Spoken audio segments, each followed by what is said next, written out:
பாண்டியர்கள் பெருசா இல்லை சோழர்கள் பெரியவங்களா அப்படின்னு கேட்டோன்னா, நம்ம இன்றைக்கி உள்ள நிலவரப்படி சோழர்கள் தான் பெரிய ஆளுங்க, பெரிய பேரரசு அப்படின்னு சொல்லுவோம்.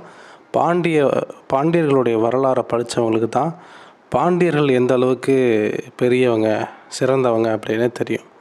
சோழர்களை விட பாண்டியர்கள் ஒரு படி மேல்னு கூட சொல்லலாம். அந்த அளவுக்கு பாண்டியர்களுடைய வரலாறு படித்தவங்களுக்கு மட்டும்தான் பாண்டியர்களை பற்றி தெரியும். இன்றைக்கெலாம் ரோமாபுரியில் பாண்டிய நாட்டு முத்து தான் ஃபேமஸ். சோழ நாட்டு முத்தோ சேர நாட்டு முத்தோ சொல்ல மாட்டாங்க. கிட்டத்தட்ட 2000 வருஷம் ஆட்சி செஞ்சுருக்கிறதா சொல்கிறாங்க. தரவுகள்லாம் இருக்குது. அதுக்கு முக்கியமான ஒரு காரணம் டாக்டர் ப்ரொஃபஸர் ராமச்சந்திரன் அவர் தான்.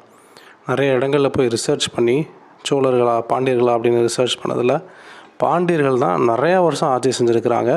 சோழர்கள் இயல்பாகவே போர் குணமுடையவர்கள் அப்படிங்கிறதுனால அவங்க எங்கெங்கெல்லாம் போர் செஞ்சாங்களோ அங்கே உள்ள வரலாறுகள் அப்புறம் அழிச்சிருவாங்க.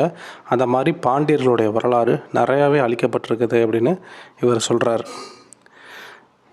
பாண்டியர்கள் தான் என்னை கேட்டால் இவர் சொல்கிறதெல்லாம் வச்சு பார்க்கும்போது பாண்டியர்கள் ஒருபடி மேலே போய் கடவுளோடைய நேரடி தொடர்பில் இருக்கிறதுனால பாண்டியர்கள் தான் பெரியவங்களாக தெரிகிறாங்க.